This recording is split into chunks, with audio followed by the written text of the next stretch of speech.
Hello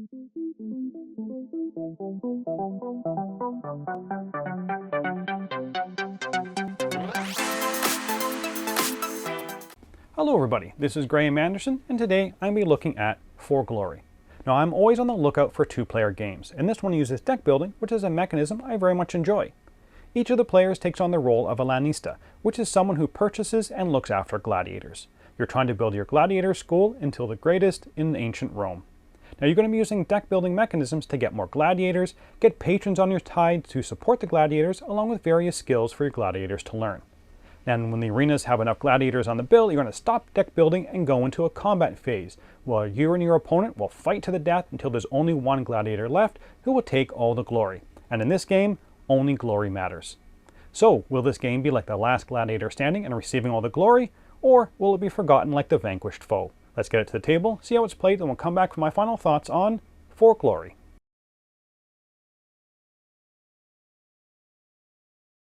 First off, I'm not going to go into all the details of how to play, as there are a fair number of rules to the game, but hopefully I'll give you enough to see how the game plays. To set up For Glory, each player gets a player board and a starting deck with 5 coins. There are 3 different piles of cards: the economy deck, gladiator deck, and training supply deck. Each one is shuffled and you draw the top 3 cards face up. Shuffle the arena cards and deal 3 face up in the middle of the table, and place the rest of the deck under the 3rd pile, and place the reigning champion marker on the other 2 cards. These 2 arenas are the fleeting glory arenas, which do not change during the game, and the lasting glory arena, with the deck, will change throughout the game. You place 2 glory on the lasting glory arena, and 1 glory on each of the other 2 arenas. Place the boast deck to one side, sort it with the lowest value on top and the highest value on the bottom. Place coins, glory token supply, and damage tokens off to one side. Each player draws 7 cards into their hand and you pick a starting player. The other player, who goes second, will get the crowd's favor token. The game is played over a number of rounds, and the object of the game is to be the first player to gain 6 glory from winning battles in the arenas. It doesn't matter how much money or influence you obtain during the game, as in the end, only your glory matters. Each round is broken up into 2 phases. The Machination Phase, where you will buy cards to add to your deck, and play cards from your hand. This phase ends when the bloodlust value of all the gladiators in play meets or exceeds the bloodlust value on the top boast card. This will then trigger the Arena Phase. The Arena Phase is where you'll be controlling your gladiators in the arenas to battle against your opponents. The winner of each battle will gain glory. Once the battles are done, you return to the Machination Phase. This continues until one player has 6 or more glory. So let's go through the steps of the Machination Phase. First, you'll ready any patrons and arenas that you have, because during the game you might need to exhaust cards by turning them onto your side. During this step, you'll unexhaust your card and make them available to be used again. You will then take actions. You'll continue to take actions until you are finished. Actions are buying a card, playing a card, or putting a card into your reserve. To buy a card, you must pay the cost on the bottom right of the card by discarding any combination of income cards which have a coin value in the action text area. And you can also use coin tokens. You never get change, even if you overpay, and each buy action is independent of another buy action. The newly acquired cards goes on top of your discard pile. So let's have a quick look at the different cards you can buy. So income cards will be spent to pay for new cards. Scheme cards can be played at different times during the game. The text will usually tell you when they can be played. Some scheme cards have a cost to activate them, which must be paid before you use the card. Patron cards grant influence and when played are placed next to your villa and are there for the rest of the game. Some of them will also grant you a scheme ability. Depending on how much influence you have through your patrons determines how many gladiators you can have in your arenas. Gladiator cards are used in the arenas, but to enter the arena they must have enough influence through your patrons to support them. The total amount of influence from all your gladiators in the arenas must be equal to or less than the total influence granted from your patrons. The gladiator cards will also have an attack, health, and agility numbers with a bloodlust value which will all be used during the arena phase. There are tactic cards which are usually only played during the arena battles and can alter the outcome of a battle. Reaction cards are just that. They are reactions to something that has happened, usually in the arena phase, and they will tell you when they can be played. So with these cards types, you can, as an action, play a card from your hand. You'll play 3 different types of cards during this phase. That's gladiator cards, which you're going to be placing on an open arena on your side.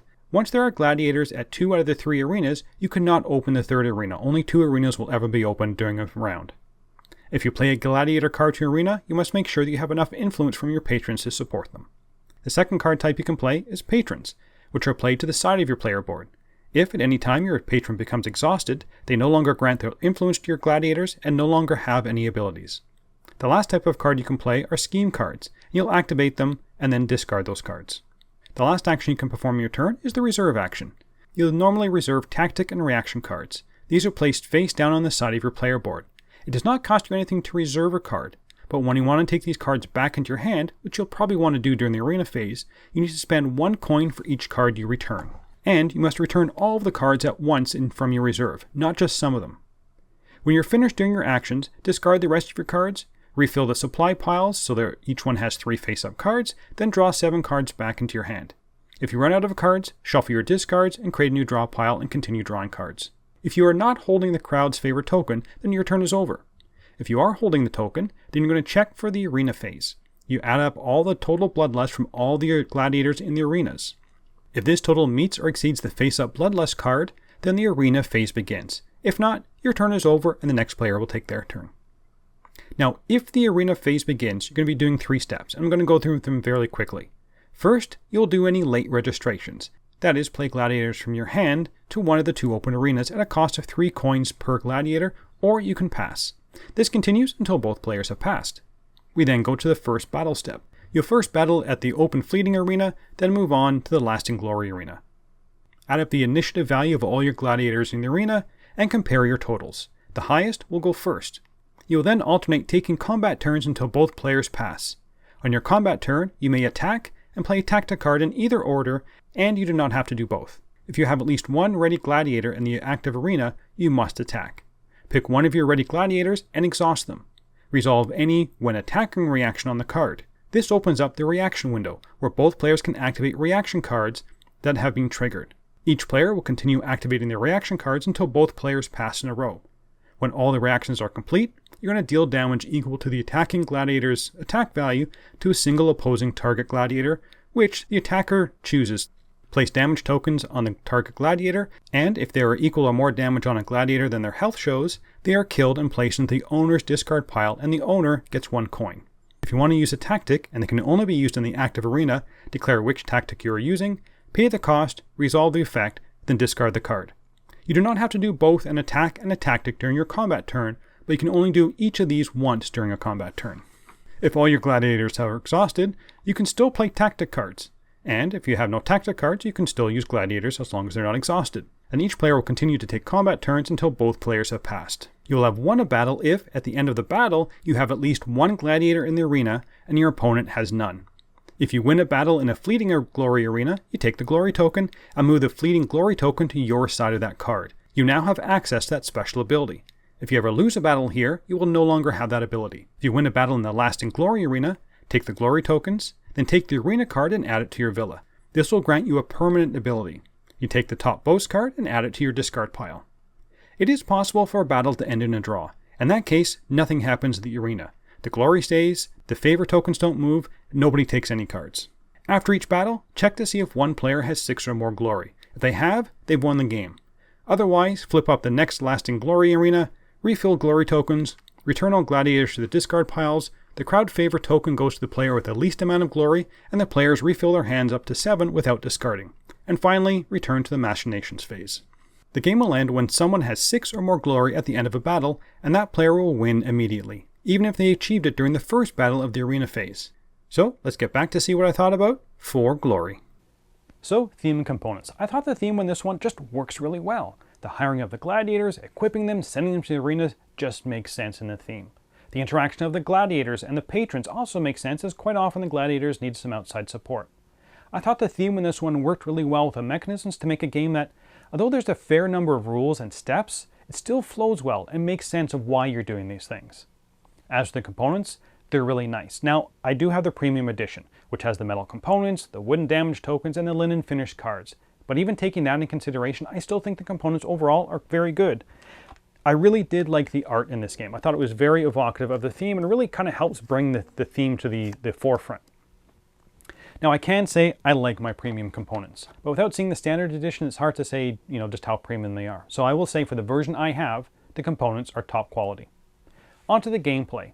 The game is really split into 2 halves. The Machination Phase, where you're going to be buying cards, playing them, and reserving cards, is pretty straightforward. There's 9 cards on display, and you can purchase as many as you can. You also have play as many cards from your hand as you want. And I do really appreciate that one of your base cards has the ability to flush one type of card and redraw. This part of the game, though, is nothing special, and maybe feels like you're prepping for the main event, and maybe that's thematic. You are setting your gladiators up into your reserve pile, also getting that ready for battle. If you've played any deck building games before, there's kind of nothing new to this phase. Now on to the arena phase, and this is what's really going to make or break this game for you. Once it kicked off, I found it to be much more enjoyable as you're trying to whittle down your opponent and trying to outthink them. You know, which gladiator do you play first? What about all those action and tactic cards in your hand? Most of them are one-time use, so knowing when to use them is critical. And your reserve pile, I found this to be critical during the arena phase. Making sure you're able to get your best cards into battle by reserving them, and also making sure you can bring them back by paying for them, was usually what swung the battle in favor of one person or the other. I found it was really enjoyable looking at the abilities your opponent had on their gladiators and maybe trying to figure out how to negate them. Maybe you have an ability to tap one of their patrons and force them to remove a gladiator from play because they can no longer be supported. Is that the first action you take, since you only have one attack and one tactic ability per combat round? Maybe you have a whole bunch of tactics available to you, but with only being able to play one per combat round, it makes these decisions very meaningful. I also like that it was a fight to the end. If all the gladiators were exhausted and both players passed on playing any more tactic cards, then all the exhausted gladiators become unexhausted and you start again with that initiative phase to see who goes first. I also like that sometimes maybe it was necessary to save the cards in your hand and maybe give up on the fleeting glory fights to concentrate on the lasting glory battle. This whole phase felt engaging and it was very enjoyable and far outshines the Machination Phase. In my opinion, I just felt that the arena phase was much more enjoyable. Now, as much as I enjoyed most of my plays, there were some negatives to the game.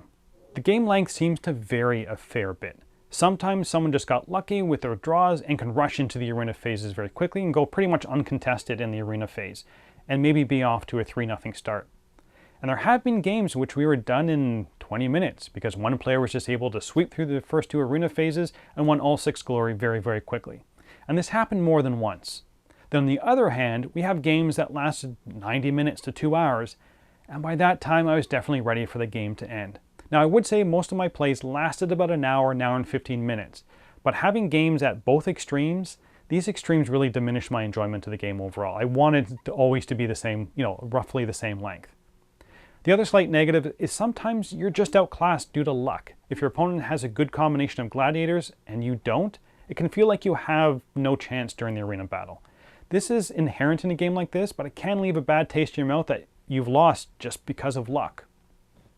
The game is also highly interactive. You are fighting your opponent. So if you're looking for a game with multiple paths to victory, this is not it.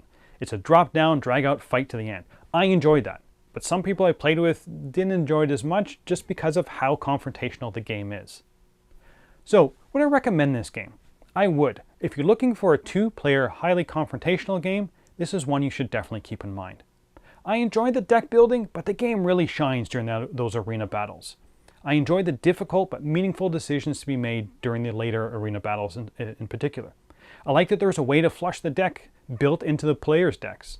I like the idea of reserving cards, but having to pay for them to bring them back. But my favorite part of the game was definitely the arena battles and figuring out what to do when and trying to second guess my opponent. I also really like the art and the components of the game. Unfortunately, I did find that sometimes the game drags, especially during the Machination Phase. You kind of want to get into the final arena and can be a bit of a slog, and you're just kind of wishing that the stage would end. The deck building piece of the game is functional, but not overly interesting. And I also felt that luck can maybe play too large a role in the game. But overall, I think I'm going to give For Glory an 8 out of 10 and the Dice Tower seal of approval. If you're looking for a good 2-player only game where you're going head-to-head in an all-out gladiatorial arena combat, then this is one you should definitely check out. And that's it for now. Until next time, thanks for watching.